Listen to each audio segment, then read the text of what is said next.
Hey there, and welcome to the Weaver's World. Recently I talked about the basic characteristics and history of vampires in Vampire the Masquerade. You can find that video down in the description and I'll make it pop up right now if you're interested. In this video I mentioned the concept of a vampire's clan as basically a supernatural family they inherit from their sire, which is the person that made them a vampire. These clans share certain characteristics like their inherent weakness and the supernatural abilities they have access to by default. But of course, that is not all.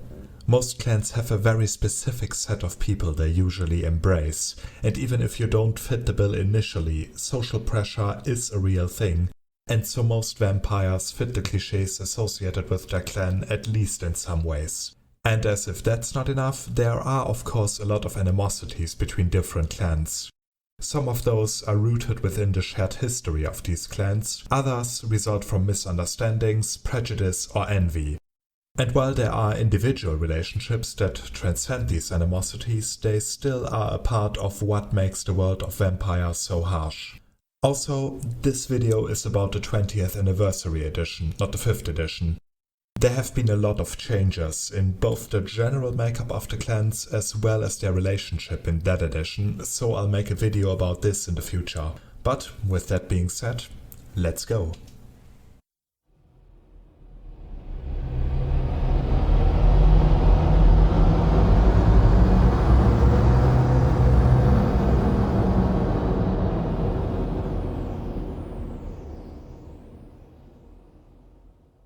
Actually a misnomer, this clan refers to themselves as Hakim's Childer after their mythical founder. Not affiliated with any of the sects, the Assamites are often regarded as assassins, but this association is plain out wrong, although the Assamites do little to correct those who hold it and, in fact, often fuel these flames of ignorance. They have a rich history of warriors for hire, that's true, but they also have powerful blood sorcerers and wise viziers in their ranks, but to the outside world only their warrior caste is of importance. If a vampire wishes another vampire gone, the Assamites often come to mind. If you can pay their price, they will hunt your target for you and they will kill them. But that price often isn't money. Historically, they are based in the Middle East, and their main stronghold, Alamut, still remains there. However, they have branched out considerably and can be found almost anywhere and be of any ethnicity or gender. After all, the best assassin is one you do not notice. The disciplines mark Assamites as the perfect killers as well. They can use the otherworldly speed of celerity to outmaneuver their targets, hide themselves from view using obfuscate, and have a unique discipline unique to them they call quietus, which is almost tailor-made to silently kill a target, sometimes from impossibly long distances. There is a legend that the Assamites used to drink the blood of their targets or, should they not be able to pay, their employers. If that is true or not is up to debate, but a curse has been placed upon them that makes this impossible. Drinking another vampire's blood causes great pain and damage to an Assamite, and they cannot lower their generation this way. Alternatively, this curse has been broken recently. In this case, the Assamites are addicted to vitae and will do anything in their power to get it once they had even a single drop. This is a whole story element in itself that I will allude to during the history section. Not a weakness, more like a unique anatomical quirk, is the fact that an Assamite's skin does not turn pale with age. Instead it turns darker, with the oldest members of the clan being almost pitch black in complexion. As a highly solitary clan, the Assamites are mistrusted by almost any other clan and don't hold any other clan in particularly high regard. They take their money, or whatever else they demand, for their services, and that's about it. Almost no Assamite deals longer with any clan than they absolutely have to, and joining a sect is only ever done if it is absolutely necessary. All the Assamite has betrayed their clan, which is a very, very bad idea indeed, but it does happen. Historically, it comes as no surprise that the clan of the Hunt was heavily isolated from the other clans, which the Assamites themselves claim was caused by Hakim being disgusted with the other vampires he knew and withdrawing him and his Childer to Alamut early on. There, he used his powers to hide the exact location of Alamut from anyone not of his blood, and while the Assamites instinctively know how to find it, they could not, and still cannot, speak of its location to outsiders. Hakim was ironclad on the fact that his clan had to remain strictly neutral, but failed to enforce it and eventually left Alamut forever, disgusted by his own children who took sides in different wars and sometimes even fought one another.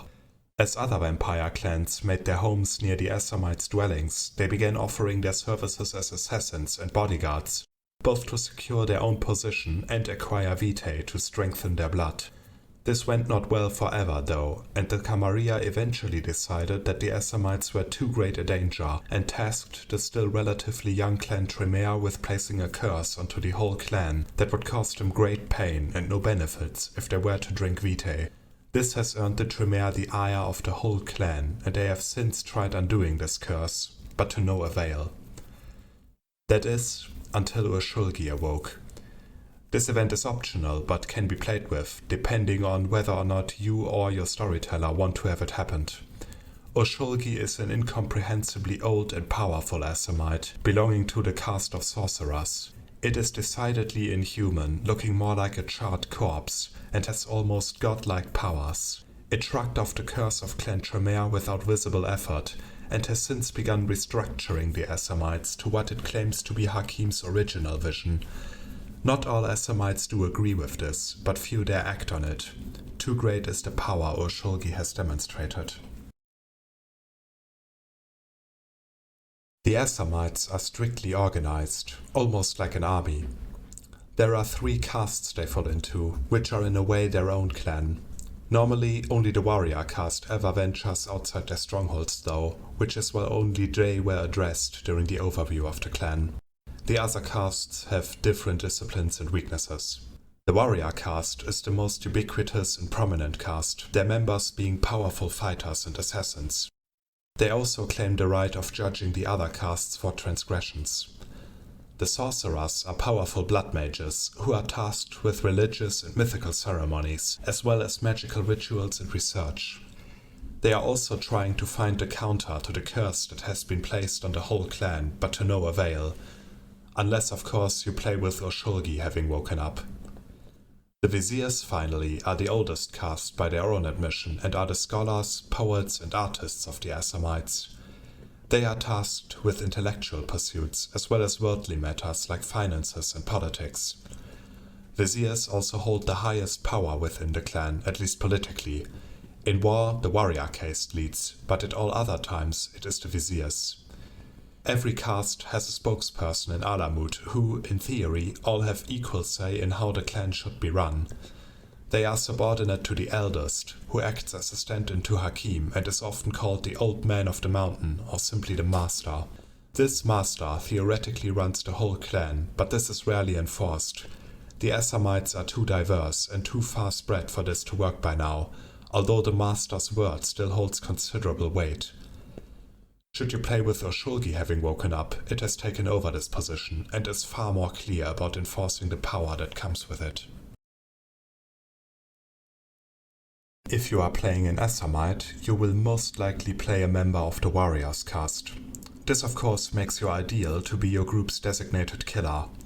Of course, killing can be done in a variety of styles. You could be a bruiser, big and buff, roughing up your victims before finishing them off and scaring everyone around them. Or you are a sniper who can kill at a distance. Maybe your character views killing akin to a game of chess and has perfected the art of the kill that will never be traced back to them. Remember though, all Assamites are deeply religious in a way and do not kill with impunity, even if it may seem that way. They are performing a sacred duty and never kill for pleasure or gain beyond the price they have been promised. Should your storyteller allow it, you may of course also play a sorcerer or a vizier. These come with their own flavors of play, but the religious component matters to them as well. Should you play with the events around Urshulgi already having taken place, then maybe your character has forsaken their clan and wishes to join others to increase their chances of survival. Keep in mind though that many vampires distrust Assamites, and you might be better off hiding who or rather what you are, and prepare for the worst should it come to light.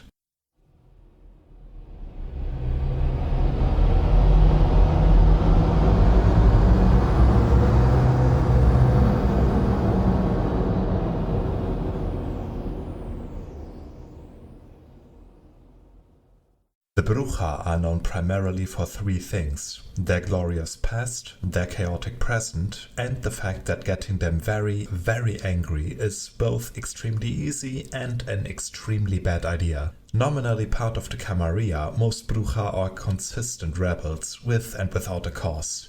They rebel against anything that does not stand up to their worldview, and only the fact that these views differ greatly between individuals keeps them from using this zeal for the greater good, whatever that would be. Most Brujah have a set of deeply held beliefs that they fight for, or at least claim to fight for. More often than not, they are simply acting out against the status quo, and even though the Camarilla claims to hold the entire clan, a lot of them are with the Anarchs or just don't bother with sects at all. Still, a sizable part of them is part of the Camarilla indeed, if only to fight the man from within. They are often used as muscle when things get tough, and they are very good at it. In a way, a Brujah is like a grenade. Pull the pin, throw at the enemy, and be careful not to get caught in the blast. The Brujah's disciplines make them perfectly suited to raise up against the object of their hatred, both as a leading figure and as muscle. Celerity gives them supernatural speed and agility, which pairs well with the unholy strength the Brujah gain from potence. This mix of awesome physical power and speed is complemented by presence, which makes them appear larger than life and lets them rally people around what they believe in more easily. Brujah have notoriously short tempers. All vampires have the beast inside them, which leads them to frenzy. But for Brujah, resisting this pull is even harder. They can go into frenzy rather easily, and their tempers are too hot to control. Other vampires can usually avoid going into frenzy for a short time. Brujah cannot. This has led to the cliché of Brujah having little to no self-control. It is a surprise to many that the Brujah are by and large part of the Camarilla. The elder members of this clan usually point out that this provides the perfect structure to rebel against, but a good number of Brujah hold surprisingly high positions within the Camarilla, some even having ascended to being the prince of a city. Brujah are individuals first and foremost, and some have chosen their own clan to rebel against in a way, or are following their supposed clan history as warrior philosophers, choosing politics as their battlefield instead of the streets. Some claim that the Brujah are not really one of the old clans, but an offshoot of the original clan Brujah. Whether or not that is true remains a mystery, but the Brujah weren't always the bat-swinging hooligans they are associated with today. Indeed, they used to be philosophers, prominent in ancient Greece and Carthage, until the Ventrue-led Roman Republic swallowed up both of them. This most likely was the cause for the enmity between these two clans that holds up to this day. Without Carthage to balance Rome's power, the Republic grew more and eventually became an empire, and then finally fell. Some Brujah like to claim that their clan was responsible for that, a late act of revenge, but this is empty boasting at best. The real big success they had came during the Dark Ages with the Anarch Revolt. The bulk of rebels in that time came from Clan Brujah, and it was them who expressed most of the ideas that would form the Anarchs. Indeed, it was one of them, a woman who called herself Tyler, who led the revolt to attack the older vampires and slew many of them, with Tyler even diablerizing one of their most prominent members. Also she and many other Brujah who were there claim.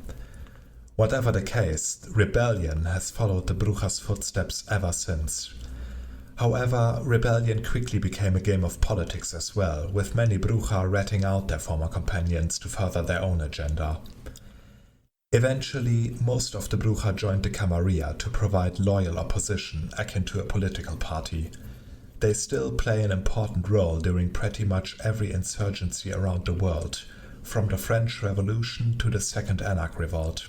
Some of them have found the Camarilla to be an acceptable compromise though, while others are still rebelling either from within or without. It is a common motive for the Brujah to be almost too diverse in their opinions to be even called a proper clan. This has not changed and will most likely continue, for they are by their very nature unable to agree on anything, much to the relief of the Ventrue. Most people who are asked about Brujah organization tend to either laugh or just dismiss the question as stupid. They are right, mostly, but that doesn't mean that the Brujah don't have any rules they abide by. They are mostly unwritten though. Most Brujah fall into one of two categories. Iconoclasts are constantly fighting the status quo and have no qualms about using violence for doing so. They are rather erratic, at least from an outsider's point of view, and may even lead rebellions that go against their own interests, just because they feel them to be justified. On the other end of the spectrum, idealists have a very firm idea about what they want and how that can be achieved, and more often than not choose politics to further their agenda. They are far more self-controlled than iconoclasts, although they are still Brujah and prone to lash out. And lastly, there is a good dose of individualists as well, who can be summed up by doing whatever the hell they please. While there is no organization to speak of, more than one overzealous Ventrue has learned one lesson the hard way. Brujah stick together against outside forces. They may fight one another on a nightly basis, but if someone not of their clan makes the mistake of attacking one of them, they quickly deal with that person, showing a sense of cooperation that seems almost absurd in contrast to their usual behavior. Then they are quickly back to squabbling with one another as if nothing ever happened.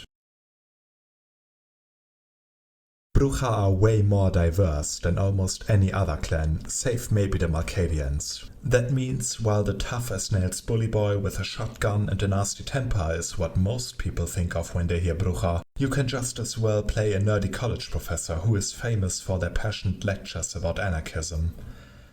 While their disciplines mostly lend themselves to combat, they can also be used for social characters, presence especially, of course. You could even play your group's thinker, a Brujah who holds up the tenets of the warrior philosopher and sees themselves as a general more than a soldier. In that case, politics might be the thing your character excels at.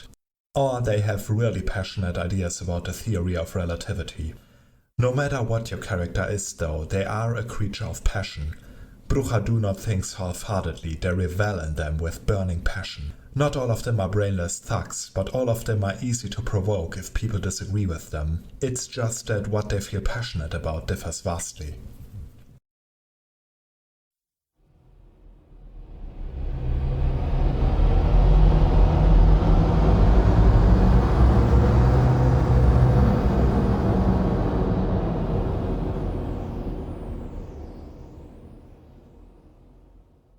Never trust a Setite.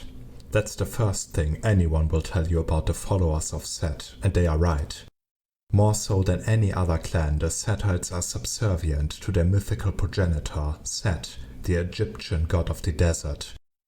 Or at least the vampire who has taken on this godly identity for himself.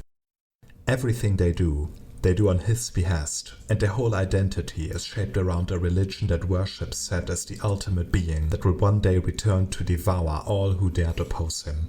To further their own agenda, the followers lie, cheat, and tempt. Whatever vice you have, your local Setite will have you covered, for a fee. And discretion, of course, costs extra, especially since the followers of Set are strictly neutral when it comes to sects. But what they don't tell you is that every time you procure their services, they drag you deeper down into a spiral of lies and addiction, until you willingly sign over everything to them. Originally from Egypt, Setites have since made their home pretty much anywhere on the globe and embraced people of all ethnicities, genders, and religions. Red hair is seen as a sign of Set's favor, and they are often associated with snakes. The Setites are masters at tempting and secrecy, and their disciplines reflect that.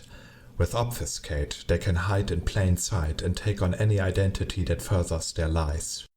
Presence allows them to be just so seductive, and their unique discipline of Serpentis can give them a deceptively deadly edge in combat if need be, as well as surprisingly versatile snake-like characteristics. All Setites abhor the light. While sunlight is deadly to all vampires, this is especially true for the Setites, and it doesn't stop there. Even bright spotlights and the likes are extremely uncomfortable for them, and it is not rare for followers of Set to wear sunglasses indoors, just in case. As they are widely mistrusted by pretty much everyone else and see other clans as misguided idiots at best, Setites never join any sect, at least not for long. They often deal with members of sects just fine, with an ended fee for secrecy, as said before, but apart from that hold no love or even friendship for neither Camarilla, Sabbat, or Anarchs. Sometimes they pay lip service to whoever rules the town they are currently in, but their allegiance is always with their god and never anyone else. It is wise to remember that. There are multiple legends about how Set came to be and why he was cursed by his brother Ra. These stories, while mutually exclusive, are all regarded as true by the Setites. The common factor is that Set was cursed by Ra to be loathed by the light, and that he and his progeny predate the pharaohs of Egypt by millennia and have shaped their reign for as long as it lasted. When Set disappeared, earthquakes and other catastrophes haunted Egypt and caused the mighty pharaohs to fall eventually, with the followers of Set remaining there and recuperating. The history of the clan is, however, shrouded in lies and half-truths. They claim to have orchestrated the fall of the Roman Empire by fueling its decadence. They also take credit for starting the Inquisition in the Dark Ages for no other reason than to punish the other clans. Whether or not anything of that is true is up for debate, but if any clan would do these things for no other reason than to appease their own religious idol, it is the Setites. In the modern nights, the followers of Set do what they have always done. They tempt, they lie, and they go with the times. Whether that is the raised occult interest during the Victorian Age, or the waves of Egyptomania that sometimes wash over pop culture. Ultimately, though, they wait for Set to return. This return is also prophesied to be the end of the world, at least as we know it, but to Setites it is their divine duty that they strive to fulfill. The followers of Set are ruled by the Hierophants, or Eternals, who are said to be Set's direct children. Some of them have been sleeping for millennia, but others are active to this night, orchestrating the clan's movements. Apart from that, Setite organization is mostly local, with many different cults adapted to the local religion or culture, but always with a focus on snakes. Usually a priest oversees a local temple, which can either be a place of debauchery or a truly sacred place used to worship Set, though these two do not need to be mutually exclusive. The head priest's word usually is absolute, and following their will is the sacred duty of any Setite. In practice, however, that is not always the case, and many Setites operate independently, although they still worship Set. This is the one thing that all of them have in common, wherever they are based. That also means that if you truly believe in Set and worship him, you are a Setite, no matter your original clan.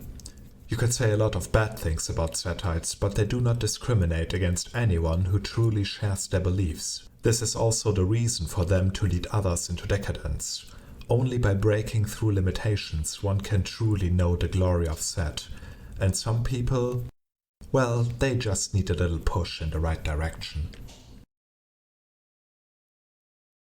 Your job as a Setite is to be a liar with a forked tongue, sometimes literally. In one form or another, your character will believe in Set, or one of his masks, such as Loki, Damballa, or Tezcatlipoca, and that it is their divine duty to fulfill his will. To this end, they will tempt others, or supply them with the source of their temptation, whether that is blood, alcohol, drugs, or something less material, like knowledge. You do not discriminate between vampires and mortals. All of them deserve to have their life ruined by their vices. Setites are very versatile. As long as you cause others to sin in a way, the exact method is up to you. You could be a con artist, a fraudster shaman, or whatever else you deem appropriate to cause sin. Or maybe you don't do this yourself, but are working to assure others to let their guard down around your brothers and sisters, working as a diplomat of sorts to convince others that Setites can sometimes be trusted. Most Setites are highly adept at social endeavors, of course, but intellectual or physical skills are just as welcome to the followers. The important thing is, though, that you yourself do not partake in vices as frequently. Maybe your character believes they deserve some fun from time to time, but the important thing is to let others ruin themselves with excess. A surprisingly high number of Setites lead almost ascetic lives themselves, and those who do not still have a great deal of self-control when they need to hold back.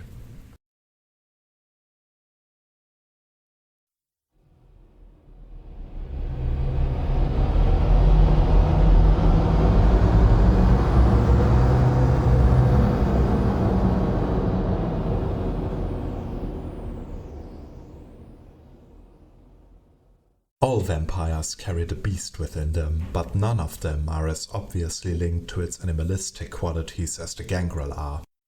For the most part, those of Clan Gangrel are nomadic by nature and hold civilization in low regard, preferring a style of unlife that isn't easily maintained these nights. But they are highly adept at survival, whether that is in the wilderness or urban scenarios. Some of them are even surprisingly well-read and educated, but even those are more likely found traveling to an archaeological site they wish to examine rather than in a dusty university. Much like the Brujah though, Gangrel are highly individualistic. To them, it is not about who you know, but what you yourself can do, and it is not unusual for a Gangrel to never instruct their childer in the ways of the vampire. They just embrace them and let them figure it out on their own. Maybe they'll talk to their childer once they have proven to be adept at survival, maybe they won't. As a result of that, a lot of Gangrel don't fully understand what they are, while others have shown tremendous skill at figuring out nearly everything on their own. Also, the Gangrel are a very widespread clan indeed, some managing to live in cities, while others roam the wilderness, where no other vampire steps foot in these modern nights. Gangrel are all about survival and can count on their disciplines to aid them in that regard. With animalism, they can overcome the anxiety most ordinary animals feel towards vampires and even request their help.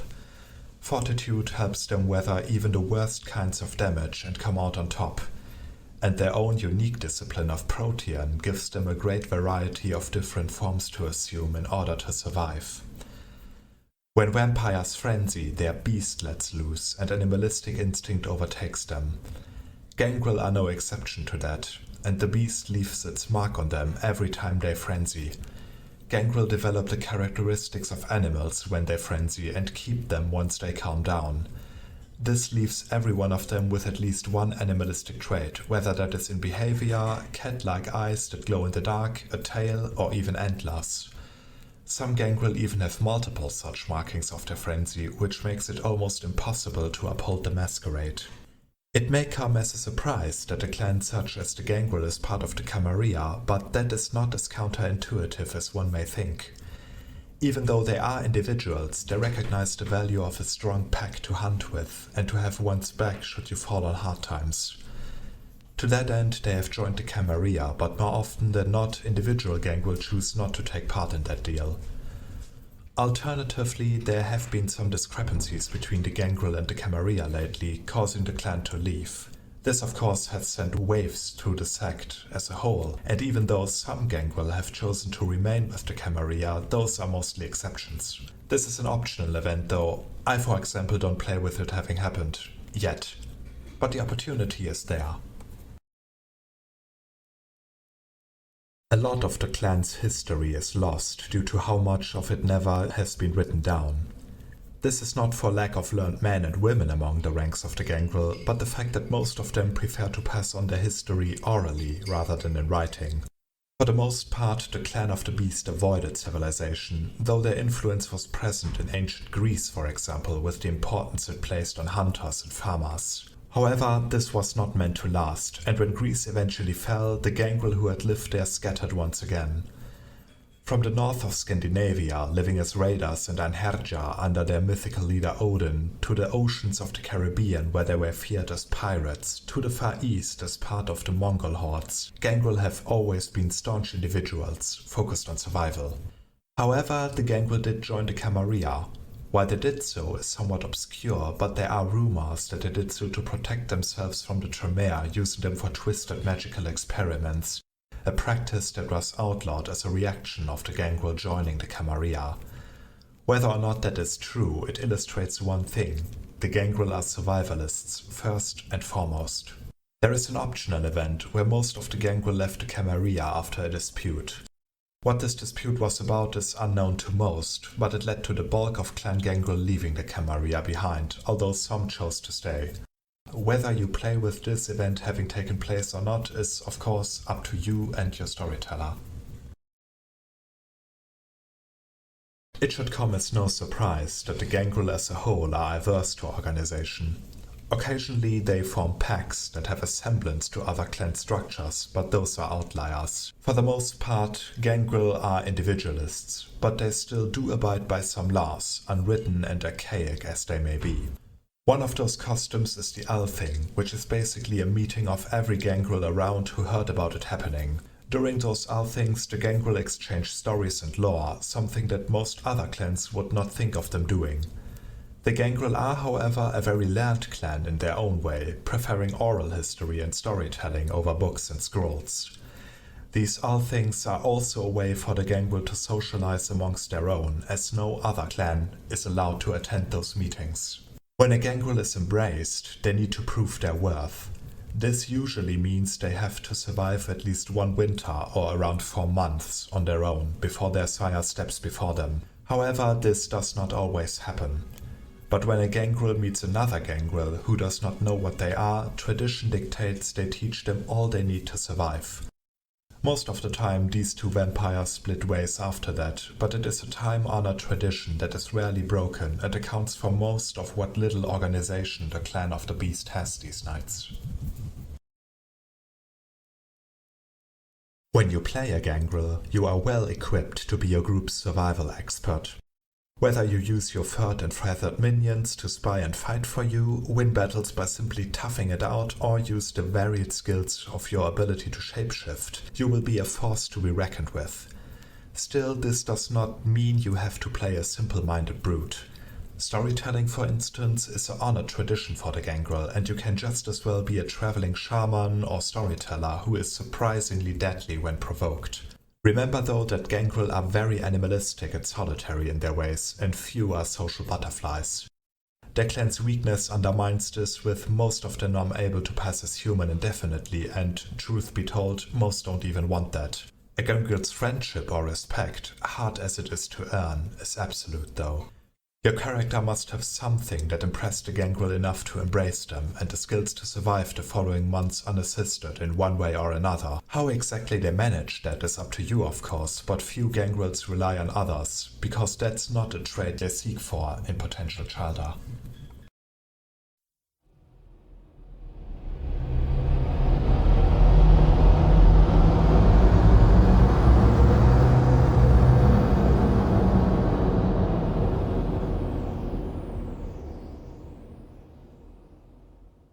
The Giovanni are a clan and related by blood in more ways than one.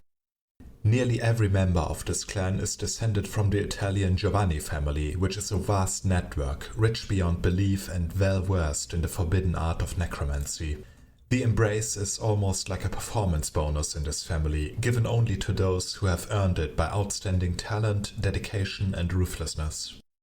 There is also a rumor going around that the embrace is not the only thing being kept in the family, and that cousin marriage is the norm, and that it does not stop there. As a relatively young clan, the Giovanni have nevertheless achieved a relatively comfortable position in these nights. Independent from the squabbles of other clans most of the time, they have set up their headquarters in Venice, where their family hails from, but thanks to branching out their business into all parts of the world as well as into marrying into other rich families like the Dunsörn, the Pisanop or the Rossellini, just to name a few, they are a diverse bunch, contrary to all the jokes about in-marriage. For the Giovanni, might is right, and their disciplines are all about establishing their claim to power. Potence gives them otherworldly strength that pulverizes those who stand in their way. Dominate lets them break the minds of the living and undead alike, and necromancy, in its many shapes and facets, gives them power over those that have already died. Closer associated with death than even other vampire clans, the Giovanni's bite is not a pleasant experience. Normally, a human could easily grow addicted to having a vampire drink some of their blood, the bite causing ecstasy and no lasting harm. The Giovanni's bite, however, only brings agonizing pain and can even kill their victim. Thanks to well-secured secrets, contracts and allegiances, the Giovanni have managed to stay out of the war between Camarilla and Sabbat, forming their own independent faction. From their headquarters in Venice, they scheme to achieve their ends, however those may look. The history of the Giovanni starts in the ancient Roman Empire with a family of merchants called Jovian. At their peak, the Jovian controlled almost the entire empire's finances and had amassed countless deals with undead beings. However, their fate changed when one of them, who went by the name Augustus, got embraced by one such being, an incredibly old and powerful individual called Cappadocius. A creature of tremendous cunning and ambition, Augustus eventually diablerized his sire and became powerful enough to establish his own clan, which he readily did. Thus, the Giovanni were born, but Augustus' ambitions were not fulfilled yet. Amassing fantastic wealth, as well as necromantic knowledge beyond compare, the Giovanni were eventually recognized as a potential danger by the Camarilla. Unwilling to risk another war, they more or less forced the Giovanni into signing what would become known as the Promise of 1528, a contract that seems to dictate that the Giovanni are to keep themselves neutral between Camarilla and Sabbat, although only those who have been there to sign this contract know for sure. The Giovanni have kept this promise for the most part, but this did not keep them from branching out and growing more and more powerful. Even these nights, their progenitor is active. Although Uncle Augie is more of a legend than a fact these days, he still steers the clan as a whole in a certain direction, one that most of them do not grasp. There are rumors that the promise runs out in a few years, having been meant to last 500 years, and if that is true, who knows what comes after. The Giovanni are strictly organized, with Augustus Giovanni on the top. Under him, the most ancient and powerful of his childer, called the Anziani, decide the course should he not give explicit directions. This goes downhill all the way, with more titles and honorifics. Bear in mind that even those who are only ghouls or mortals are part of the family, and even the lowest vampire still outranks the highest ghoul, simply because they were chosen to receive the embrace. Sometimes after decades or even centuries of backbreaking work. Normally, becoming a ghoul is carried out in what is called a proxycus, an elaborate ritual that can become quite disturbing and grotesque, although this is usually left to the individual whose ghoul you become. Should you prove talented enough, you will then be embraced, which will never happen by the person whose ghoul you were, to ensure your loyalty lies with the clan, not a single individual. Most of an individual's standing within the clan is dictated by age and merit, with backstabbing being an encouraged form of art. That of course means that most elder vampires are on their toes and brutally subdue their juniors so that they don't get the wrong idea. This works well for the most part, but an ambitious, cunning upshot can climb surprisingly high, provided they are very careful to only provoke those they can deal with. Your character will almost certainly have been a ghoul at some point. They started out as a low-level henchman, then got their first performance bonus, and slowly but surely got introduced into the world of vampires, with necromancy usually being the family's dirty secret every family member already knows about. Given that you showed talent, ambition, and an appropriate level of subservience, you were eventually given the embrace and advanced in rank once more. There are 3 talents that Giovanni look for: muscles, financial skill, and necromantic skill. Most characters will likely focus on one of those, but if you show promise in more than one area, this is of course a boost to your career. You could be a banker, a gangster on the street, or an occult librarian, or take on a more unique approach, such as an undertaker or an assassin to serve your family's goals, which are of course your goals as well. Should your character work with outsiders, their talents will surely prove to be useful, whether they are an enforcer who uses their muscles, a learned man or woman who is very good with money, or a necromancer who has learned the secrets the dead hold. After all, you were chosen to be one of Clan Giovanni. This is an honor only the best receive.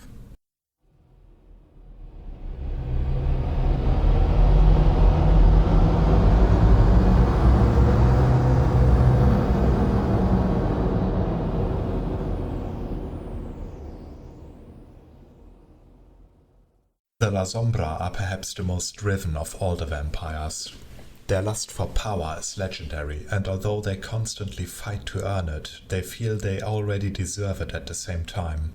Calling them a clan is wrong in a certain way, as the word clan implies that they are a group one can join. Rather, the Lasombra are the elite, and those who join them get the opportunity to show that this gift was not wasted on them. One of the earliest clans to branch out beyond Europe, the Lasombra are often associated with the sea, and more than a few of them hailed from Africa in their mortal lives. But as a clan that is highly territorial and never huddles up together if they can help it, they have spread all over the world, although Spain and Italy are favorite spots of theirs. According to the Lasombra, they made the Sabbat into what it is today. It was their ideas that shaped the Sabbat's laws and rituals. It is their influence that keeps it on track, and it will, of course, be their contribution that will eventually see it triumph. Few of them have deserted from this construct, and even fewer have survived it.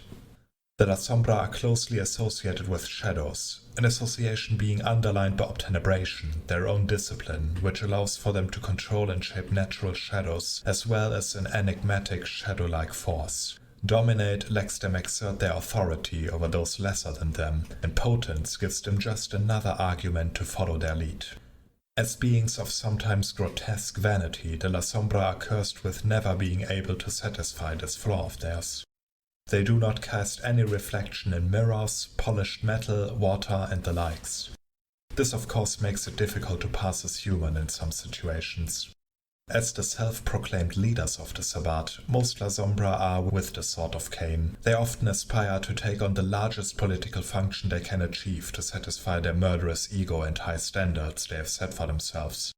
And although they claim not to hold much love for their clan, anyone who betrays it will soon meet a gruesome end if they have anything to say about it. Much of the Lasombra's history is, fittingly, shrouded in darkness. From what is known, their earliest members came from Africa, recruited from warring tribes as tributes to an inscrutable elder being. They have never sought open power or positions of obvious high standing.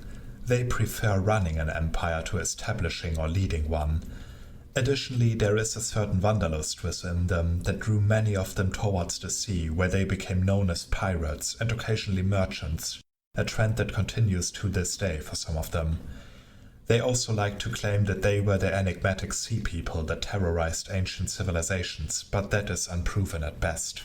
When Rome became the center of Christianity, it was the Lasombra who took this power and insidiously became the de facto leaders of the Vatican. Likewise, they took over high positions in other religions by proxy, realizing just how easy it was to lead civilizations with this. All the while, the progenitor Lasombra himself occasionally guided them until he was diablerized by one of his children, a man by the name of Gratiano de Veronese.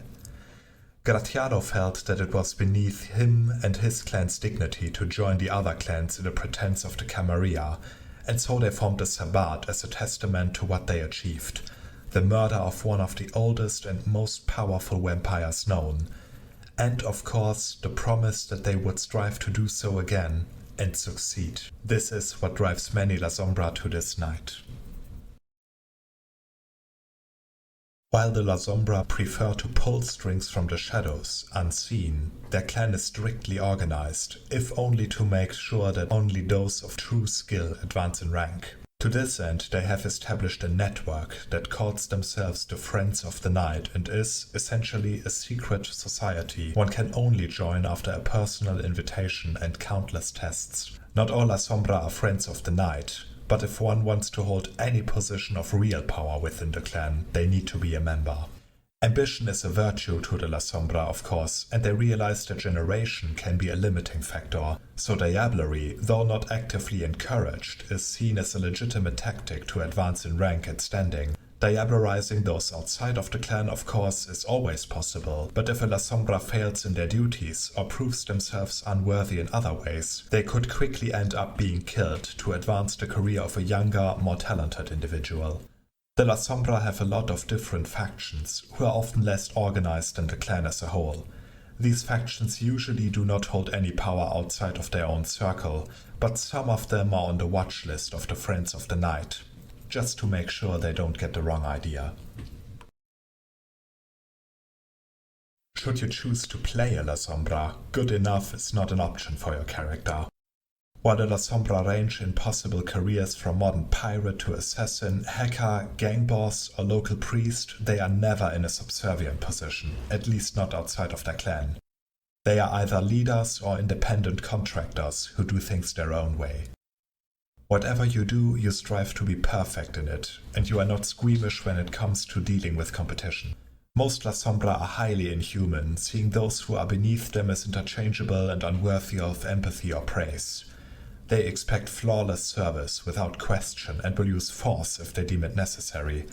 If they have servants, that is. You could also be a solitary creature, relying only on yourself and your own talents. After all, it was you who got granted the embrace, nobody else. Whatever your character's concept is, though, they will excel. They must. Or they would not have been chosen to be a Lasombra. Whether as a fighter, a master of the complex play of intrigue, or maybe a scholar that dives deep into the mysteries that the so-called shadows of your discipline hold.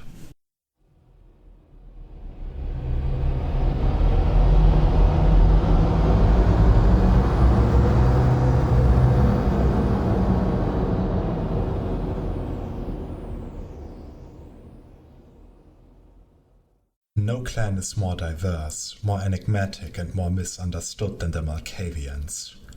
Often called lunatics, these vampires are defined by the weakness of their clan that makes each and every one of them incurably insane. And still, they are an old clan. Some say one of the oldest. And there are rumors about them that makes it seem like maybe, just maybe, they are not as crazy as everyone thinks. Or they are even more crazy and still manage to get by.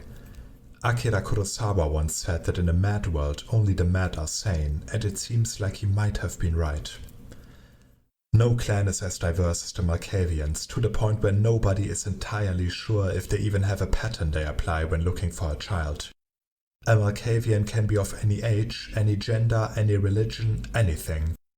Finding a similarity was proven time and time again to be a fruitless task. There are rumors that Malkavians are a lot more perceptive than they seem, though. Ancient cultures knew a lot of stories about the insane being able to predict the future and trickster figures who hid great wisdom in their pranks. Both things have been said about the Malkavians as well, and sometimes they show glimpses of fantastic insights and knowledge they couldn't possibly have. But then again, this might just be mass hysteria at work. The Clan of the Moon has a lot of disciplines that deal with the mind and perception. Auspex lets them enhance their own senses to perceive things outside their normal vision. Obfuscate clowns other people's minds and lets Malkavians pass through undetected. And their own unique discipline called Dementation lets others experience what madness looks like. Some Malkavians, however, don't have access to Dementation. They instead are capable of using Dominate to weaken the minds of others. More on that later. As said before, all Malkavians are incurably insane, just not to the same degree. One Malkavian may just need to snap her fingers when she enters a room, while another one is deadly afraid of the color orange, and the next one might have multiple personality disorder. These mental malaises are as wide in range as they are incurable, and even if you manage to cure a Malkavian from their current madness, a new one would manifest almost immediately. Why the Malkavians joined the Camarilla, at least for the most part, is anyone's guess. Maybe those who had a say in the matter had a lucid moment and actually made a sound decision based on logic. Or it was the other way around. But they are part of the Camarilla, and this has not changed since. The Malkavians' history is all over the place, of course, and separating facts from exaggeration, lies, and insane babbling is hard indeed. For what it's worth, most Malkavians claim that their clan was responsible for the founding of Rome, or at least a good deal of its early history. They also claim that they were responsible for its eventual fall and countless other things, but what most of them agree on is that Rome was a golden age for the clan. After all, many of its greatest minds, like Nero or Caligula, were said to be insane. The Clan of the Moon suffered during the Inquisition and eventually joined the relative safety of the Camarilla, although a good chunk of them defected to the Sabbat instead. And then, after the flames from the first Anarch revolt finally died down, the great prank happened. 6 extremely powerful Malkavians called nearly every other member of their clan into a city in the modern-day Czech Republic, a call almost all Camarilla-affiliated vampires in Europe followed. And those 6 took away their powers of dementation, replacing it with dominate instead. Nobody really knows how or why they did it these nights. This effect lasted for hundreds of years, until around 1997, when newly sired Malkavians began once again showing aptitude in dementation instead of dominate. Those who had joined the Sabbat or were outside of Europe at the time were exempt from this the whole time, of course, but those were relatively few. These 2 events are just an example for the many unexplained and outright bizarre events the clan claims to have seen over the years, of course, but they are rather well documented. Malkavians are not organized. They may be insane, but not in a way that lends itself towards politics. Barring the occasional individual with OCD or other such mental illnesses, most of them are happy with the informal structure they have. Malkavians are the most organized clan of all of them. On certain times, they meet up for incomprehensible events without any indication of this event happening beforehand. Whatever it is they need to do, they do it quickly and without fail, just to disperse afterwards like clockwork. Malkavians are organized as an anthill, it seems. Chaotic to the naked eye, highly organized to those who scratch the surface, and in a way they themselves don't even realize. Or do they? It's hard to say sometimes. Sometimes it seems like there is a network connecting all Malkavians through their shared insanity. It could explain how they sometimes know things they cannot possibly know, how they can meet up at seemingly random times and act in perfect unison when they do. Or are those ideas the first sign of Malkavian madness creeping over to those who try to explain them with logic? This is where I normally give out hints or ideas on how to play a clan, but that will not be the case with the Malkavians for 2 reasons. First, the Malkavians are perhaps the most diverse clan of them all, and you can play pretty much whatever you want. But the other and more important reason is this: Malkavians are much easier to play wrong than right. Mental illnesses are real. They are not just being a bit under the weather or quirky, but cause suffering to those who have them and should be taken seriously. A Malkavian can certainly be a bit of a comedic relief, but don't overdo it. These weird for weird's sake Malkavians are often called fish marks and frowned upon. Don't be that person. Play them as characters, not as some weird guy laughing all the time, or a girl who talks to her doll in a cutesy voice. Or, if you do, don't make this their only characteristic. Malkavians should be real characters who suffer from a mental disease, not stupid tropes.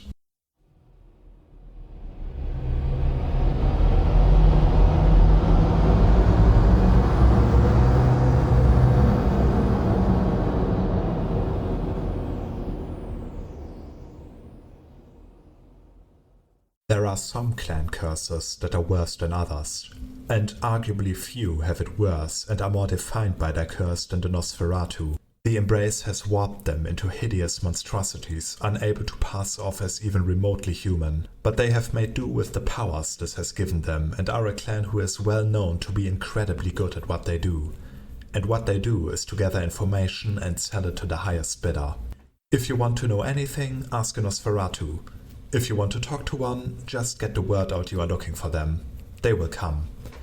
Their network for information is vast and nobody is entirely sure how they do it, which just adds to their reputation. Quite often Nosferatu recruit their childer from the bottom of the barrel.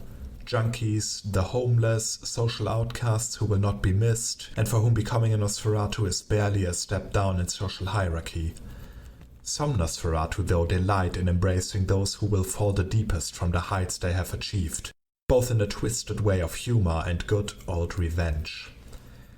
As masters of secrecy and stealth, the Nosferatu have a blend of disciplines that makes them perfect at avoiding being seen. Animalism lets them talk to rats, pigeons, and all the other critters nobody else ever notices. Obfuscate allows them to blend in, becoming virtually invisible, or mask their hideous looks. And potence? Well, nobody said they were above wrecking others if they can't make them go away. Their curse defines the Nosferatu. After being embraced, their bodies warp into hideous monstrosities. Every Nosferatu looks different, but all of them are unable to pass off as human. And they are the epitome of ugly. Swollen masses of flesh, twisted limbs, gaunt skeletal figures oozing with pus and parasites. Whatever way you can imagine someone being monstrously ugly, the Nosferatu got it covered. Some try to mask this using obfuscate, while others revel in the shock their appearance gives them. By and large, the Nosferatu are part of the Camarilla, but it seems to be more out of convenience than anything else. The Camarilla pays well for secrets, and so they have joined them to deal with those. But their loyalty lies with their clan first and any sect second.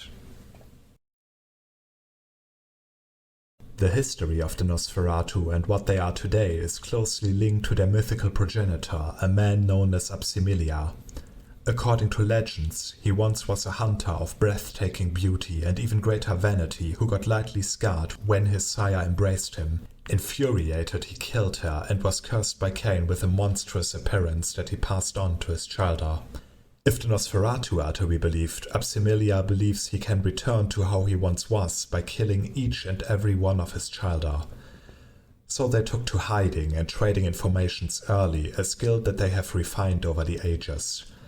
Unlike most other clans, the Nosferatu never raised legendary cities or ruled as gods. They hid away, mostly on the African continent, where they terrorized small tribes, and only relatively late they branched out into the world. But their history has remained largely obscure, and that is the way they want it to be. A notable event, although one that virtually is unknown outside of the Clan of the Hidden, came rather recently when a Nosferatu nicknamed Uncle Smelly developed a network of computers akin to the internet that became known as the Shreknet. This has quickly proven to be one of the most powerful weapons of the Nosferatu, as well as their most obscure, and so they continue spying, trading informations, and waiting, hoping that Absimilia is just a legend. As creatures who cannot pass as human most of the time, the Nosferatu usually reside in the sewers of any given city, organizing into so-called broods. These broods have a mostly flat hierarchy, with everyone doing what they are best at. There is usually one elder Nosferatu who calls the shots, but this is more like a respected family member telling the younger ones what to do, rather than a king or mayor. Still, clan loyalty is a virtue to the Nosferatu. As they are despised for their looks by almost everyone else, Nosferatu stick closely together, and even if two Nosferatu of Camarilla and Sabbat meet, they are more likely to defend one another than to stick to their sect. This also goes for their ghouls. Attacking a Nosferatu ghoul is one of the worst ideas you can have. They will avenge them. They don't have much in organization, but they stick together like thieves. Most Nosferatu didn't have an easy life. Whether by strokes of bad luck, own bad decisions, or just the fact that the world of darkness is brutal, there is a lot of stock for the Nosferatu to choose from. Beggars, the homeless, wage slaves with no friends, they all are prime Nosferatu material. Or you had everything. You were rich, famous, good-looking, and one Nosferatu ruined it all for you. These stories are not unheard of, and the Nosferatu call those people Cleopatras, inspired by an old horror movie. Some of them find it hilarious. In both cases, though, it is also a testament to the talents a Nosferatu saw in you. You might have been down on your luck, but you demonstrated one or more skills the Nosferatu value highly. But wherever you came from, you are a Nosferatu now, and you serve your clan in one way or another. Brilliant hackers, people who speak to animals, and unseen advisors are often Nosferatu, and some even perfect the art of obfuscate to become social butterflies, a good lot of them Cleopatras. But whatever you do, you most likely hold your clan over any other allegiance. A surprisingly high amount of Nosferatu are extremely human too. Maybe they don't want to be as ugly on the inside as on the outside, or they have other reasons. But don't think that Nosferatu are monsters. Some are, of course, broken by what they saw after the embrace, but not all of them.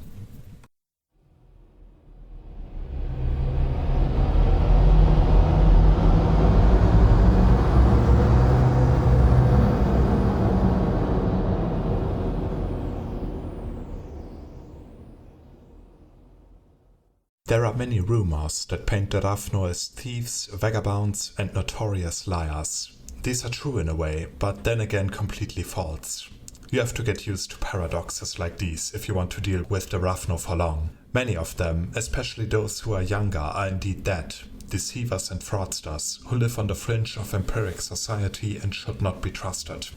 Their elders, however, are wise philosophers who follow a deeply complex philosophy rooted in ancient India. But to outsiders, these two are hard to tell apart. As a clan of change, the Ravno are found almost anywhere on the globe. There is a nominal split between the Eastern clan, mostly based in India, and the Western clan, whose members are the ones most other vampires think of when one talks about the Ravno. The Western clan used to be, and still is, closely associated with the Roma people, but that too has changed. These knights they embrace whoever possesses the qualities they look for. The Ravno are masters at betraying the senses. Using animalism, they can control the living nature around them. Their unique discipline of chemistry crafts delicate illusions that are useful in a number of situations. And with fortitude, they can steel themselves against the rigors of an unlife fraught with enemies. There is some truth to the rumor that Ravno are thieves. Each and every one of them has a certain vice they like to indulge in, whether that is theft, lying, vandalism, or something else. Not acting out this vice when the opportunity presents itself costs them great willpower. It is no wonder that with a weakness like that, their enemies had an easy time making them look bad.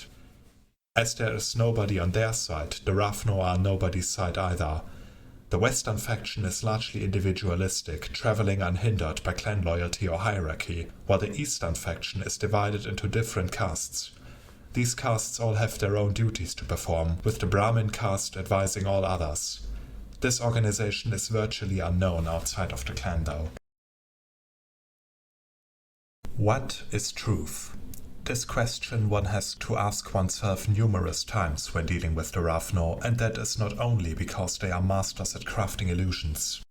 Their stories are a deep, complex topic indeed, full of seeming contradictions, exaggerations, half-truths, and outright lies. But if one only digs deep enough, a deeper truth manifests itself, only to be snatched away again. What can be abstracted from these stories, however, is that the founder of Clan Ravno embraced 5 Chaldar, with each of them giving a distinct role to perform. One of those 5, however, betrayed the clan by allying with demons. Eventually, the clan's founder fell into a deep slumber, and many of Clan Ravno saw this as a sign to leave India.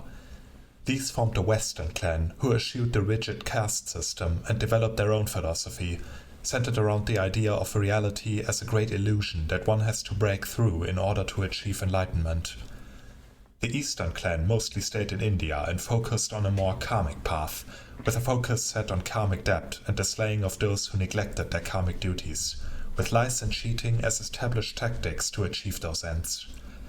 Although this schism may not have been as absolute as it was perceived by those outside of the clan, trusting a Ravno is not a wise choice. However, this all changed when the Week of Nightmares occurred. Something, rumored to be the longer-sleep founder of Clan Ravno, woke up in India and sent Ravno all around the globe into frenzy. Driven by anger and hunger, they attacked their friends, allies, and loved ones, and only when this inscrutably old and powerful being finally died the final death, they were released from this anguish. This event may or may not have taken place in your session at the storyteller's discretion, but if it did, it erased almost the entire Clan Ravno, with its few survivors being even more mistrusted than they were before, and many of them being afraid and confused as to what happened. The Western Ravno are largely individualistic. They stick together when they need to, of course, but this usually does not last long. In that sense, the Western Ravno are more like a large nomadic family, helping one another if need be, but never submitting themselves under someone they do not respect. The Eastern Ravno are more strictly organized, divided into 4 castes that work like bloodlines. That is, they are inherited from your sire. There are military leaders, those who work towards maintaining the Masquerade, those who advise the other castes, and those who forfeited their original caste, usually as a punishment for some grave sin. After the Week of Nightmares, though, this changed. Both Eastern and Western Ravno have little organization or support to fall back on those days. with some huddling together in order to survive, and others withdrawing from vampiric society completely. There are rumors about some sort of network forming, though, that the Ravnos use to help one another survive. While to outsiders the Ravnos may seem like vagabonds and tricksters, please note that this is not strictly true. Even the Western Ravnos, who are mostly to blame for the stereotype, actually have good reasons to do what they do. To them, reality is a construct, a myth, with their own discipline of chemistry proving their point. Although they lie, cheat, and sometimes even kill with impunity, they do so because they believe that by altering reality they can reshape it. Should you play an Eastern Ravnos, you should read up on the caste your character falls into, as well as the concept of karmic debt and one's purpose in life.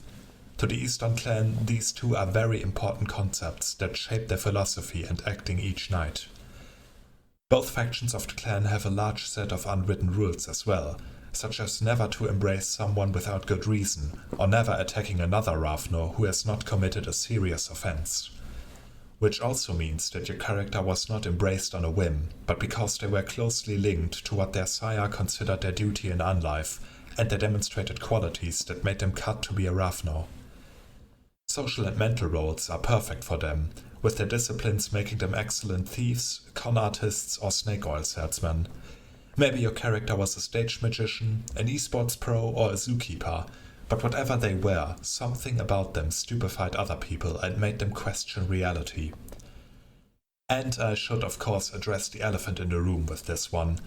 The concept of the Ravnos, at least the Western clan, is extremely stereotypical towards Roma people, and I for one am not a fan of this.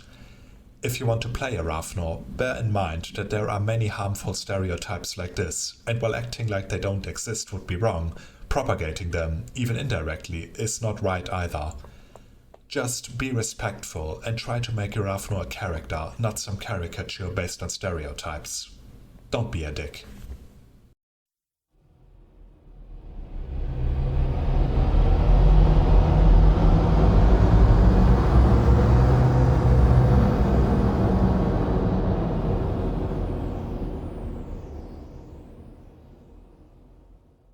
Vampires are, at their core, highly social creatures, and no clan exemplifies this quite like the Toreador.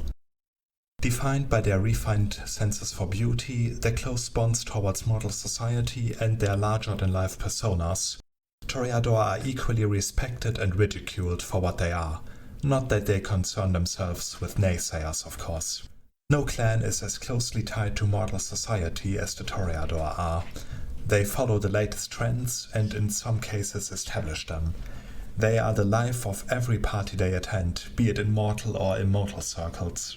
And of course they are artists themselves or have at least one talented protege. But they are fickle creatures, and if their artists, ghouls or friends don't live up to their expectations, they will drop them and look for the next big thing. Their disciplines mark Toreador as affiliated to the beauty in life and death as well. Auspex lets them perceive anything to a much greater degree than most. Celerity makes their every move so much more subtle and quick, while presence raises their charisma from simply breathtaking to otherworldly. The Toreador claim that they are the only clan not to suffer from a weakness. Instead, or so they insist, they are merely blessed with a supreme appreciation for what is beautiful. Whenever a Toreador sees something they think of as beautiful, they must stand still and appreciate it in every way possible, and it is almost impossible for them not to do so, even in the face of very real danger. For the most part, the Toreador have joined the Camarilla and are, in fact, one of its main pillars. After all, they have a knack for diplomacy. Some say this is also the reason why they joined in the first place. That and the fact that most of them are still very human in their reasoning, something that would not fly well among the Sabbat. Few clans are as intertwined with mortal history as the Toreador are. The earliest testament to this is the Mycenaean Greece culture, which was heavily dominated by Toreador and eventually fell because of their infighting. From there on, they spread through the entire world, heavily influencing Roman culture, for instance, and trying to save some of it when it fell, which is one of the reasons why its art and history has survived and is still talked about, even today. They also spread out into Africa and the Middle East, perfecting the arts and sciences alike. When the Inquisition arose in Europe, it was the Toreador who proposed many of the ideas that would form the Camarilla. Especially the tradition of the Masquerade is often attributed and claimed by them, which would certainly fit with their social personalities. This trend has continued until these nights. Behind every great kingdom, every new trend, at least one Toreador could be found, either shaping it or riding the wave to express themselves. Some of their stories about the influence of their clan on mortal and vampiric society alike may sound like boasting, but Toreador rarely boast. They just tell it how it is. The Toreador are not fond of overly formal organization. They meet regularly, of course, but those meetings are more like soirees than actual clan meetings. Showing up is optional, of course, but therein lies what makes Toreador organization so highly effective, despite its lax appearance. You do not want to miss these meetings. Nobody says it outright, of course, but in reality the Toreador have a very strict hierarchy based on status, artistic successes, and social networking. When in a city, Toreador mostly form guilds, which both serve as a way of settling status and organizing events. Most Toreador also fall in one of two divisions, although those are more like informal groups as well: the artists and the poseurs. The artists are those who work themselves, sculpture, painting, or composing, for instance. The poseurs, on the other hand, are those who are either failed artists, people who support artists with money, or those who see their own body as a work of art. Neither faction titles themselves like that, though. These are more like insults hurled at another Toreador you don't agree with. It is a cliché that most Toreador are self-absorbed vain idiots who only care for art and nothing else. Sure, some of them are like that, but the clan as a whole has a wide array of interests. Your character could be a beautiful socializer, an underground artist, or the next big thing in electronic music. You could also be a historian who is famous for their insightful writings, or even a martial artist with a perfectly sculpted body. The disciplines of the Toreador are versatile and can be used in both combat and social situations. So while most Toreador tend to be their group's face and trump card in any social situation, you could also build one that has perfected their body and movement and is surprisingly skilled in combat.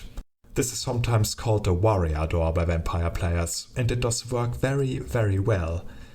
But even those seemingly brutish Toreador are still admirers of beauty. It's just that their idea of beauty differs from what most other people have in mind when they talk about it. Most Toreador look the best during the embrace. Since the body always resets to what it was like when you got embraced, it is likely that your sire made you cut your hair, get your nails done, and apply makeup one last time. Or they gave you a deliberately non-descriptive look so you can easily adapt to a new style each night. Whatever the case, even if we were not the epitome of beauty in your mortal days, your sire will have taken great care to make you look your best. After all, what fun would eternity be if you had to spend hours every night just to get up to style? This should come natural to you.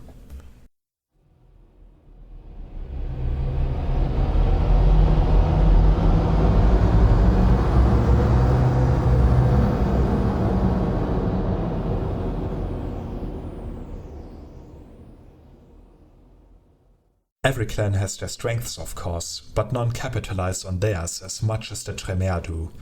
Capable blood sorcerers, the Tremere employ this skill with great care to ensure their standing within vampiric society. And with good reason too, as most other clans mistrust the blood mages, but find them too useful to dispose of. Tremere are beings of tremendous skill and discipline.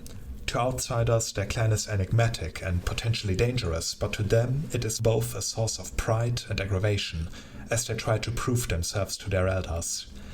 This gives the Tremere a dubious reputation that is rooted deep within their history. With their mental acuity as their greatest weapon, it should come as no surprise that the Tremere's disciplines capitalize on this.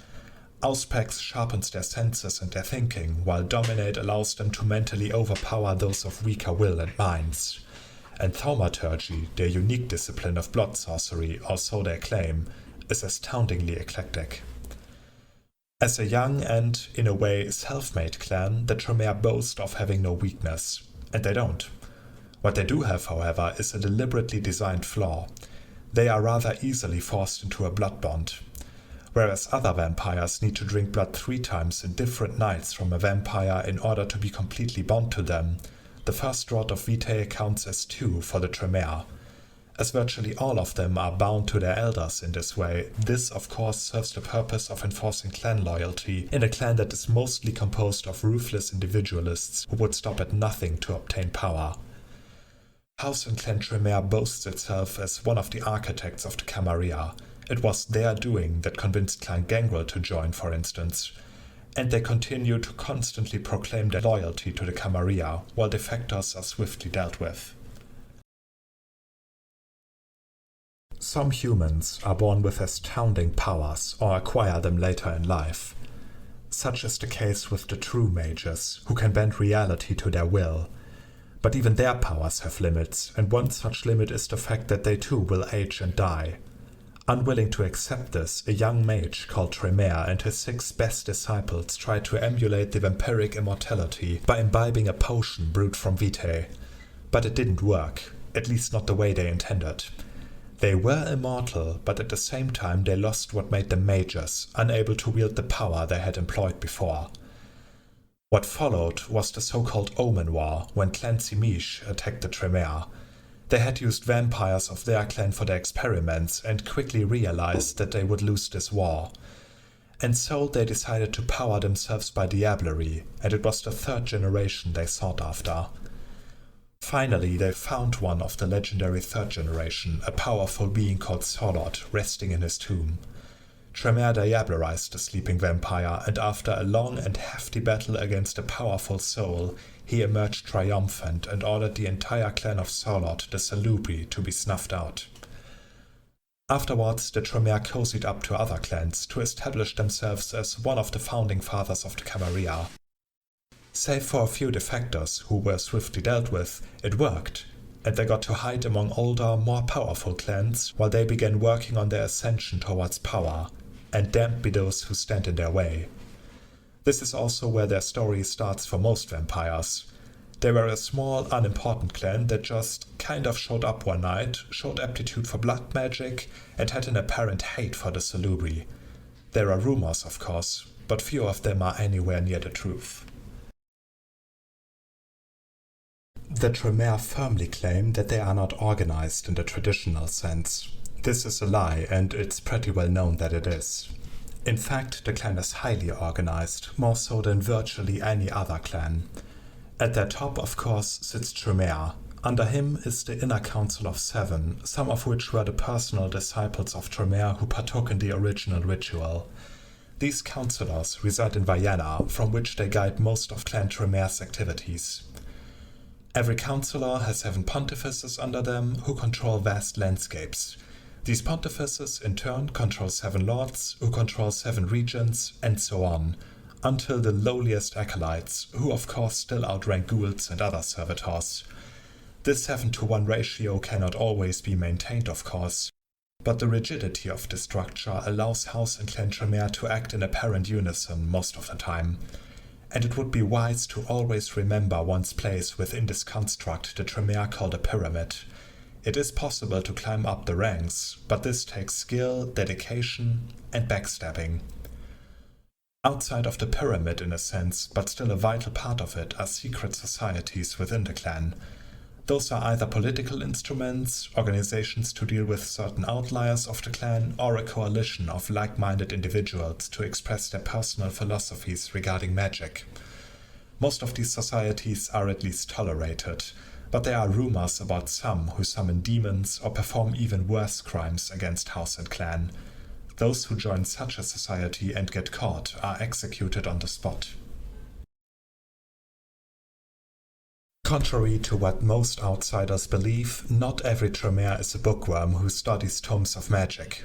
Most are, that's true, but some Tremere are surprisingly social and take on the PR of their clan, either in vampiric or mortal society, or both. Whatever your character does, though, virtually every Tremere is bloodbound to the inner council, meaning it is almost impossible for them to go against their orders. In the rare case that a Tremere is immune to such bonds, they are usually destroyed. There are rumors about some who have not been bound to the inner council, but that surely is just a myth. And even if it wasn't, it most certainly was not a mistake. Clan Tremere does not make mistakes. Whatever your character excels at, they were embraced after long consideration and probably spent a good amount of time as a ghoul, working menial jobs for those who had already received the embrace. Tremere operate on strict hierarchy, and to climb this hierarchy you need to be the best at whatever it is you do, and it needs to be useful to the clan. And of course, don't get caught. This is the unwritten rule of House and Clan Tremere. Do whatever is necessary to advance, even if it contradicts the traditions or the rules of your clan. Just don't get caught doing it. While most other clans mistrust the Tremere, they can fulfill almost any role the group needs. They are ideal planners, schemers and researchers, but thaumaturgy is so versatile that a creative and well-read Tremere could fill almost any role a group needs them to be, should they wish to. And of course, should they be allowed to do so.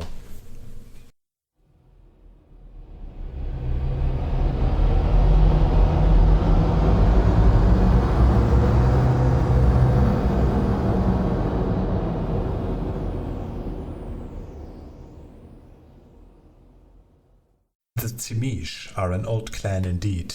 Many myths about vampires were inspired by them, and they remain a powerful faction to this night. While they may appear cautious, it is simply a facade, or rather a centuries-old tradition. Tzimisce, for the most part, are utterly inhuman, and in a sense of the word that even other vampires find hard to grasp. Despite the fact that the Tzimisce have left the ways of their old homeland behind them, they still hold up a lot of ancient traditions. This makes them somewhat of an oddity, even in those nights, but their influence on vampiric society is enormous. They are also highly inquisitive, with their mind open to new experiences and knowledge, in stark contrast to their traditional ways. Tzimisce are multi-faced and alien. As scholarly beings of endless curiosity, the Tzimisce use animalism to learn about the bestial side of man and auspex to study the mind. And then there is their own unique discipline of vicissitude that allows them to reshape flesh and bones, to express what they deem themselves to be, ascended beings above the limits of what nature shoddily constructed. Despite their nature as seekers of knowledge, the Tzimisce are deeply rooted to the lands they hailed from. Every Tzimisce needs at least 2 handfuls of soil from a place they held dear as a mortal near them when they rest for the day, or they gradually weaken. Almost all Tzimisce, save for some rebellious punks or ancient inscrutable beings, are part of the Sabbat, where they often take ceremonial roles. The fact that they can be surprisingly deadly in combat if need be also helps them, of course.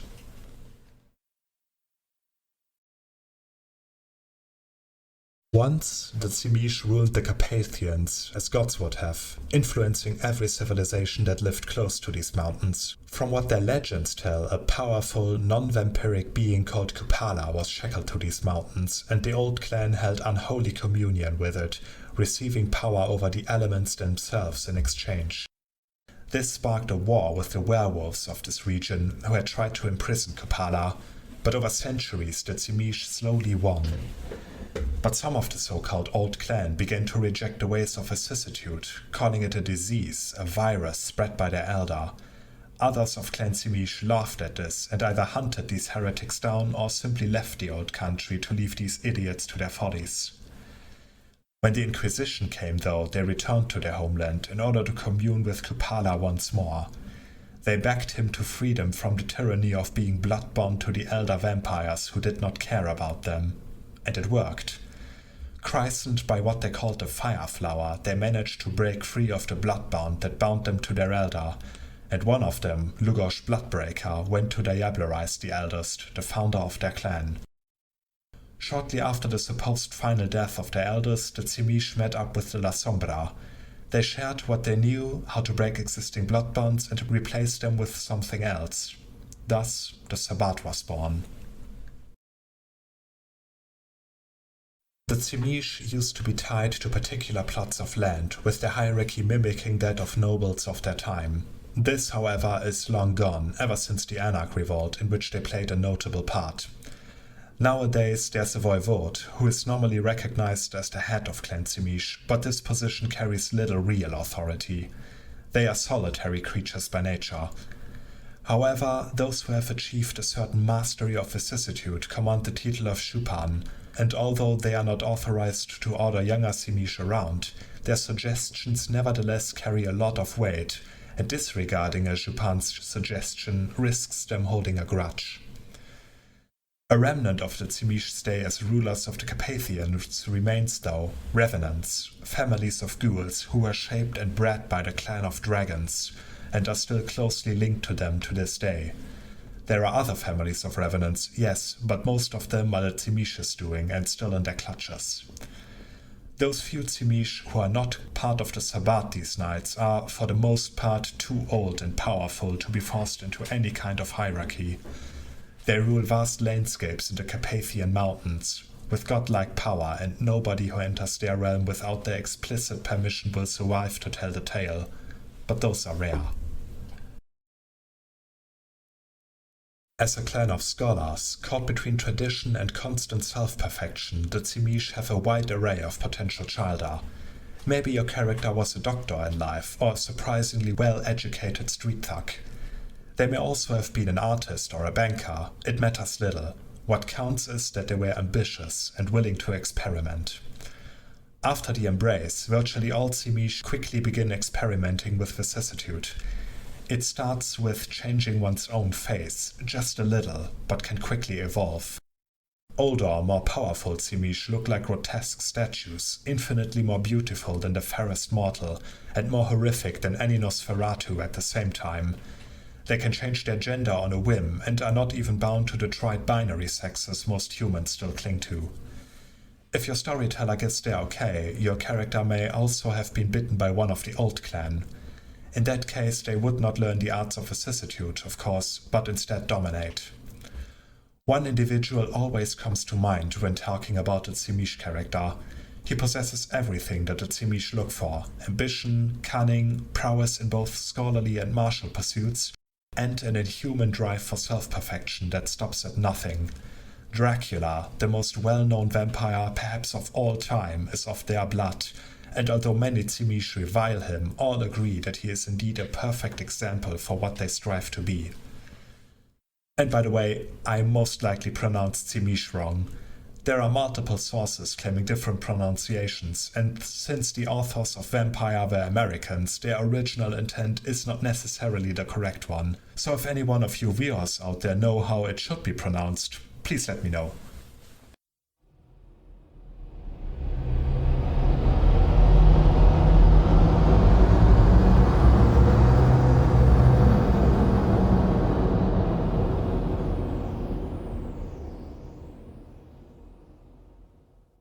The Ventrue are the aristocracy of the vampires, according to themselves at least.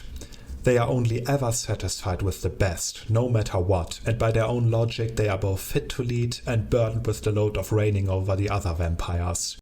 Few other clans really like them, but it is hard to argue with results. To the clan of kings, their history is the testament of their abilities, and they include current events. They are always quick to point out that it was their clan who founded the Camarilla, their clan who kept it working all those centuries, and their clan who will continue doing so. They expect others to obey them, not because they are royalty, but because it is what's best for everyone. As a clan of born leaders, the Ventrues dominate to instill loyalty into their subjects. Fortitude lets them survive any foolish attempt to end their reign, and presence gives them the aura only a true ruler can possess. With noble blood comes a refined palate. The Ventrue cannot just drink anybody's blood and be nourished by it. Every Ventrue has a certain taste they need to satisfy, whether that is blood from women, ordained priest, people with black hair, or something else. No other blood can give them sustenance, and is in fact repulsive to them, causing them to vomit it back up.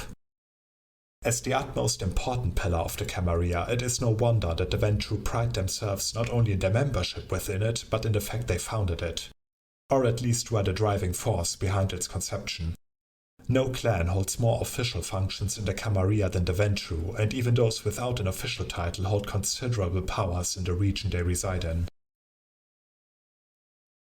According to legend, the Ventrue's progenitor and his childer reigned in the early days when all vampiric clans lived in one city.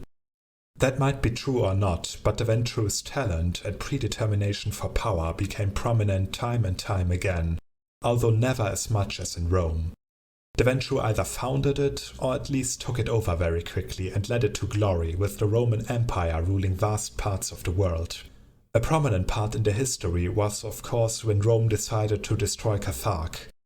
Why exactly the Ventrue deemed it necessary is up to debate, but the Brujah's bitterness over losing their own realm echoes until today. And even as Rome fell, the Ventrue managed to cling to power, with the members of their clan ruling cities and in some cases whole countries. They never amassed as much power as their early forefathers did, but still, the fact that they managed to hold on to their lands, even as the source of this claim got destroyed, speaks of their abilities. The Inquisition and the Anarch Revolt could have been the end of this reign, but the Ventrue once again proved their knack for politics. Using the chaotic situation to form the Camarilla and establish themselves firmly as part of its inner circle was nothing short of genius. And even though they took heavy casualties during this time, they emerged even stronger. And still, to this day, they control most cities and Camarilla affairs. Noblesse oblige, after all. It should come as no surprise that the Ventrue are highly organized indeed.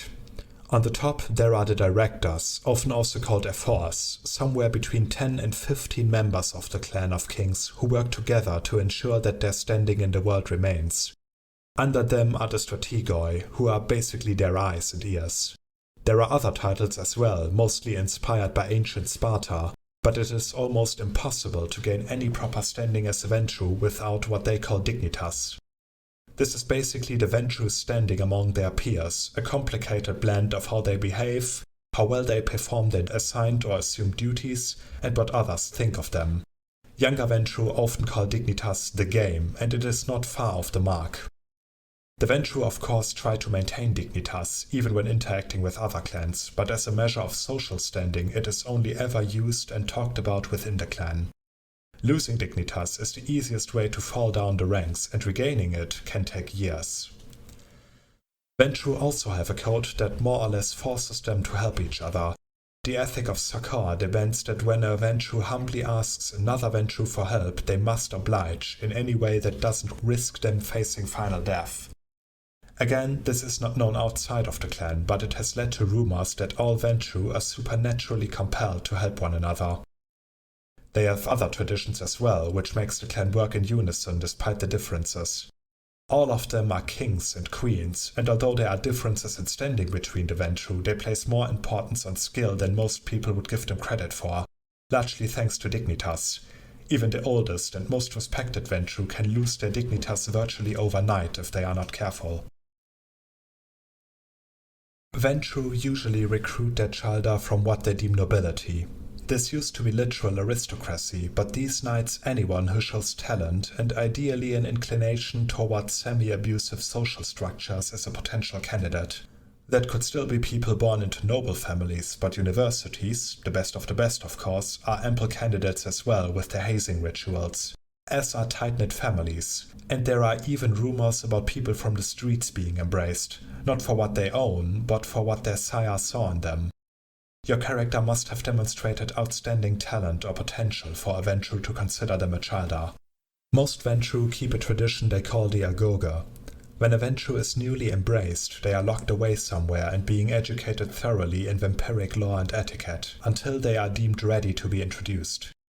Few Ventrue risk their childer embarrassing them, so this agoge can take months, years, or in some cases decades. A botched presentation always falls back on the sire for not having educated their childer properly, and rather than risk such a blemish on their reputation, the Ventrue prefer waiting just a decade longer to make sure everything is perfect. Also, Ventrue usually pick up their preferred taste for blood during their first hunt, where their progenitor accompanies them, Once they drink the blood that they find nourishing, they will try to find out which quality it was that made it tick for them, which may take a while, but they usually succeed. Some Ventrue have rather broad tastes, while others can be remarkably specific. Within a group, Ventrue naturally gravitate towards roles of leadership. They are ideal social power horses, and most of them have ample resources and no trouble using them to achieve their goals. Money talks after all, and more often than not, knowing the right person can make all the difference.